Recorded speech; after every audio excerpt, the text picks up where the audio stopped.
Le chantre doit vivre dans un environnement où on parle du bien. Vivre dans un environnement où les choses bien se passent. Il ne doit pas s'affectionner aux choses qui ne sont pas bien parce que ça va couper l'inspiration, ça va hacher l'inspiration. Mais vivre dans des choses qui soient bien. Et cela va toujours faire en sorte que la nuit, le jour, en voyage, à la maison, dans un temps de pause au travail, n'importe où, il y a un fil de bonnes choses que Dieu fait qui viennent continuellement et qui vont inspirer donc la louange.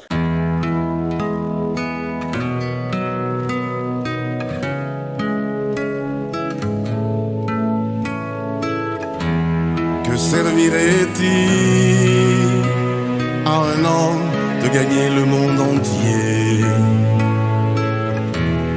Que donnerait-il en échange de sa précieuse âme?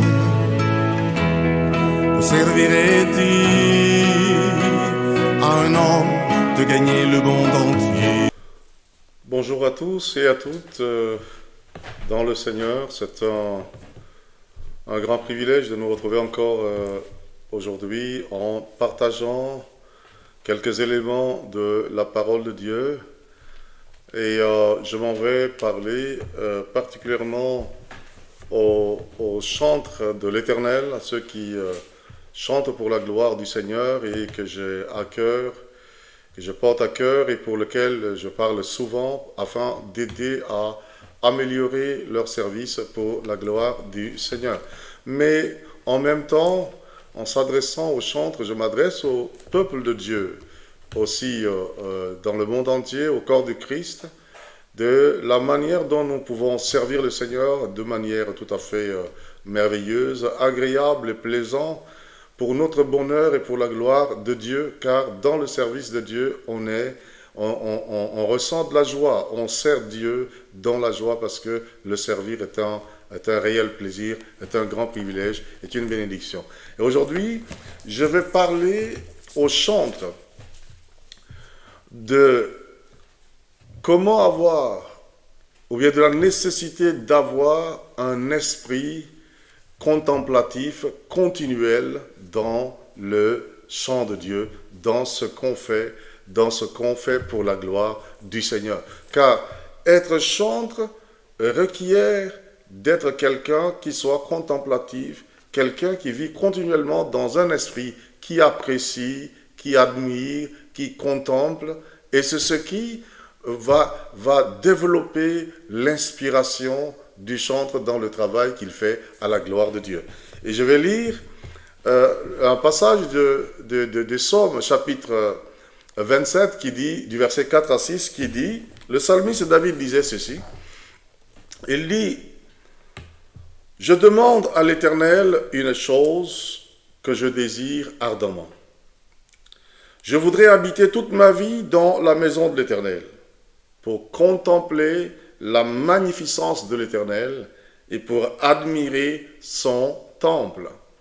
Il dit, car il me protégera dans son tabernacle au jour du malheur, il me cachera sous l'abri de sa tente, il m'élèvera sur un rocher, et déjà ma tête s'élève sur mes ennemis qui m'entourent. J'offrirai des sacrifices dans sa tente, au son de la trompette, et alors je chanterai, je célébrerai l'Éternel. Alléluia. Voilà un passage merveilleux qui décrit l'attitude, la disposition du roi David, qui est un excellent chantre, un musicien excellent, un musicien de Dieu excellent, qui a fait une œuvre excellente et qui demeure aujourd'hui une référence qui nous inspire dans la louange, dans le temple de Dieu. Je voudrais dire, en donnant cette parole, en enseignant sur ces principes, le but est de ramener toujours dans l'esprit biblique, dans la maison de Dieu, l'exercice du travail du chantre, un chantre qui doit être agréable à l'Éternel, comme Dieu lui-même parle de David ici. Et j'allais dire ceci, la louange et l'adoration ont commencé au ciel et demeure jusqu'aujourd'hui une activité essentielle, perpétuelle dans le royaume de Dieu, dans la gloire de Dieu. La personne qui est digne de recevoir la louange et l'adoration est Dieu lui-même. Et pendant que la terre n'était pas encore créée, il y avait déjà de la louange dans le ciel. Pendant que beaucoup de choses que nous voyons aujourd'hui visiblement n'étaient pas encore créées, il y avait déjà de la louange. Pendant que l'Église n'était pas encore sur la face de la terre ou qu'aucun temple n'ait été bâti sur la face de la terre, il y avait déjà de la louange dans la gloire céleste. Et donc, aujourd'hui, en chantant ou en louant Dieu, le ministère du chantre doit se calquer sur comment est-ce que la louange a commencé et se fit dans le ciel. Lorsque nous écoutons le prophète Ésaïe, dans son chapitre 6, quand il eut la vision de la gloire de Dieu, il vit les anges qui avaient 6 ailes, 2 dont ils se couvraient le visage, 2 dont ils se couvraient les pieds et 2 dont ils se servaient pour acclamer ou voler, n'est-ce pas? Voler, mais acclamer aussi Dieu. Il disait, Saint, Saint, Saint est l'Éternel et la terre est remplie de sa gloire. Alléluia. Et nous voyons ici, quand nous venons également, même dans le livre d'Apocalypse, nous allons voir dans Apocalypse 4, 1 à 8, que les 4 êtres vivants, n'est-ce pas, devant le trône, ainsi que les 24 vieillards, fondirent, n'est-ce pas, dans l'adoration de Dieu, et ils proclamaient encore sa sainteté, ils proclamaient Saint, Saint, Saint est l'Éternel. Quand nous poussons plus loin, encore dans Apocalypse 19, nous allons voir encore, il est parlé d'une foule nombreuse, n'est-ce pas, dans le ciel qui célébrait Dieu, en disant, le salut, la gloire et la puissance sont à notre Dieu. Quand nous rassemblons ces quelques passages, nous voyons que la louange et l'adoration requièrent un esprit contemplatif, un esprit qui contemple, un esprit qui admire, un esprit qui apprécie, un esprit qui jouit de ce qui est bien et qu'il voit, que l'on voit en Dieu, et de manière perpétuelle. En effet, lorsque David dit « je vais me rassasier », n'est-ce pas? Il dit « dès le matin, je me rassasie de ton image ». Il veut dire ici, mais dès le matin, quand je me réveille, je vois déjà tes merveilles, je vois déjà ta bonté, je vois les bonnes choses que tu fais, les choses inspirantes, les choses encourageantes, les choses bénissantes que tu fais, et je me rassasie donc de cela. Et lorsque vous voulez louer quelqu'un, c'est toujours à travers ce qui est bien qu'il fait. Lorsque vous voulez louer quelqu'un, chanter des éloges. Les éloges sont des caractères bons, sont les côtés bons, des choses bonnes que la personne développe et que vous prenez pour chanter, pour citer, quand on dit qu'on fait l'éloge de quelqu'un. Et louer Dieu, c'est faire les éloges de Dieu.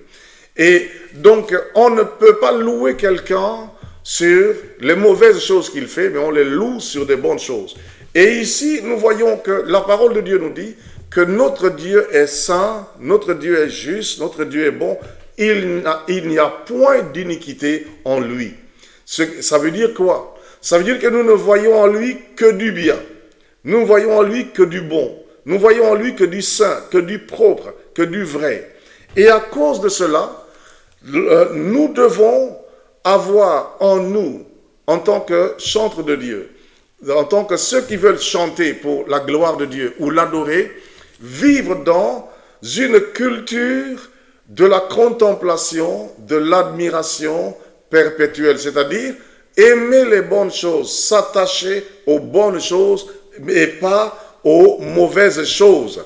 Et c'est dans cet esprit-là que l'inspiration vient facilement, coule à flot, pour faire beaucoup de compositions, des compositions des chants, composition donc des titres que nous voulons adresser à Dieu. Et ceci reste donc dans le fleuve de l'inspiration continuelle. Et ceci entraîne que le chantre doit vivre dans un environnement où on parle du bien. Vivre dans un environnement où les choses bien se passent. Il ne doit pas s'affectionner aux choses qui ne sont pas bien parce que ça va couper l'inspiration, ça va hacher l'inspiration. Mais vivre dans des choses qui soient bien. Et cela va toujours faire en sorte que la nuit, le jour, en voyage, à la maison, dans un temps de pause au travail, n'importe où, il y a un fil de bonnes choses que Dieu fait qui viennent continuellement et qui vont inspirer donc la louange, inspirer des chansons. Une telle personne aura toujours un cantique nouveau à chanter à l'Éternel à cause de ce que l'Éternel, il fait. Donc, j'invite, n'est-ce pas, les chantres à garder cette position-là. Les anges vivent depuis des temps et des temps, n'est-ce pas, auprès du Seigneur, en train de le servir. Imaginez-vous combien de temps, des millénaires, des anges ont fait, parce que je dis millénaires pour ne pas parler de l'éternité, parce que les anges sont des créatures, n'est-ce pas? Donc, ils n'ont pas été avant Dieu, c'est Dieu qui les a créés. Et imaginez, depuis ces temps, depuis la création jusqu'à aujourd'hui, ces anges sont dans la présence de Dieu. Ils n'ont jamais vu de l'iniquité, jamais du mal en l'Éternel. Ils ne voient que du bien, que de bonnes choses. Et ils chantent Saint, Saint, Saint est l'Éternel. Le ciel et la terre sont remplis, n'est-ce pas, de sa gloire. Ils disent, mais il est tellement grand. Ils chantent la grandeur de Dieu. Ils chantent la puissance de Dieu. Ils chantent la force de Dieu. Ils chantent la bonté de Dieu. Ils chantent, ils ne voient que ce qui est bien. Et en tant que chantre, habituez-vous à ne pas donc vous pencher du côté des mauvaises choses. Beaucoup de chrétiens ont tendance à passer le clair de leur temps pour parler des mauvaises choses. Ont tendance à passer le clair des choses pour parler des choses négatives. Sachez une chose, lorsqu'on parle que des choses négatives, lorsqu'on ne parle que des choses sombres, cela ne donne pas de l'espoir et cela ne donne pas une inspiration positive pour louer Dieu. Et la parole de Dieu en précise. Elle dit la louange sied aux hommes droits. La louange convient aux hommes droits. Et donc, si je veux avoir la louange continuelle pour le Seigneur, je dois regarder les choses du bon côté. Me séparer des gens, des calomniateurs, me séparer des gens de ziziani, me séparer des gens qui aiment diviser, me séparer de tous ceux qui promulguent ou qui encouragent l'iniquité, les mauvais témoignages, de manière à ce que je vois toujours des bonnes choses à chanter à la gloire de Dieu. Et cette disposition va conduire toujours dans l'inspiration. Chaque année, chaque mois, chaque semaine, vous aurez des nouveaux chants, des nouvelles chansons inspirées. Parce que comme Dieu agit continuellement et il fait de nouvelles choses continuellement, en voyant ces bonnes choses, il y aura toujours de nouveaux cantiques à la gloire de son nom. Mais rester contemplatif et admiratif veut dire quoi? Veut dire arriver dans une maturité de vie, de foi, de compréhension de la personne même de Dieu, en sorte de devenir personnellement celui qui le contemple et qui l'admire. Vous savez, lorsque les chantres chantent, ou les artistes, quand vous chantez, les gens vous acclament. Quand vous faites donc des bons sons, vous produisez donc de belles mélodies, vous présentez très bien les choses, les gens vous apprécient et ils vous acclament. Alors, ça veut dire que ces gens vous admirent. Mais cette admiration pousse souvent à un piège, c'est-à-dire plus je continue à voir ces choses-là, alors je commence par me considérer moi-même comme étant quelque chose et j'oublie le Dieu dont je devais être le contemplateur ou l'admirateur. Et donc, je commence par m'intéresser aux acclamations, à l'admiration que les gens me donnent au lieu de ma disposition à contempler Dieu. Et il faut inverser cette tendance-là parce que c'est en se transformant soi-même comme contemplateur de Dieu, admirateur de Dieu, que l'on va toujours découvrir encore d'autres choses. L'on va découvrir encore dans la profondeur comment aller plus loin pour adorer l'Éternel, pour le chanter encore, n'est-ce pas? Parce que la parole de Dieu dit, il dit dans Psaume 16, verset 11, il dit, il y a d'abondantes joies dans la présence de Dieu et de délices éternelles. Ça veut dire, si moi, par mon esprit de contemplation, d'admiration totale à Dieu, je plais à Dieu, pendant que je suis en train de le louer ou en train de l'adorer, il va déverser d'abondantes joies, il va déverser d'abondantes grâces, il va déverser des délices éternelles qui vont arroser le peuple. Alors, je serai toujours en bénédiction pour le peuple à cause de ce que j'admire Dieu et que j'attire la faveur de Dieu. Donc, nous devons arriver à comprendre cela et de pouvoir vivre continuellement dans une telle pensée. Il arrive souvent que l'ennemi peut amener des pensées qui me font voir, mais telle chose est mauvaise, telle chose n'est pas bonne. Et aujourd'hui, vous voyez, il y a un exemple. Je prendrai juste l'exemple d'un poste téléviseur. Quand vous avez par exemple une télé ou un écran de votre ordinateur qui est cassé, même si c'est un seul bout qui est cassé, ou une petite partie qui est cassée, à chaque fois que vous regardez cet écran de votre ordinateur ou de votre télévision, malgré tout le reste des parties à travers lesquelles vous pouvez encore voir des images, vos regards ont tendance, votre attention a tendance à se fixer sur la brisure, sur ce qui est cassé, sur ce qui est mauvais, sur la partie qui est mauvaise dans l'écran. Et ça, c'est une image réelle de ce que l'homme vit. L'homme est beaucoup plus attiré dans son attention par ce qui ne va pas, par la petite chose qui ne va pas, au milieu de la majeure partie qui va bien. Et à cause de cela, il arrive souvent que nous voyons toujours les choses du mauvais côté, nous voyons les choses négativement, mais je vais dire ici, la négation ne peut jamais développer l'inspiration d'un chantre, mais c'est ce qui est bien qui développe l'inspiration du chantre.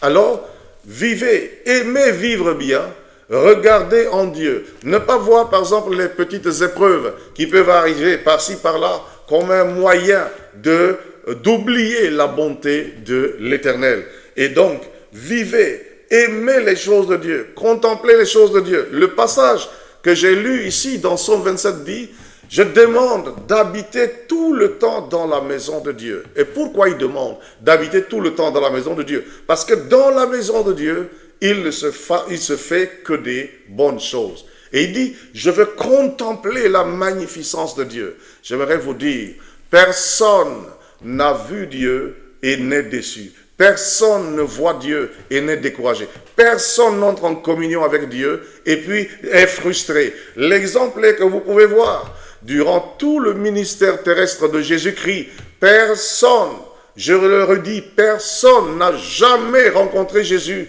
et il a dit, je repars déçu.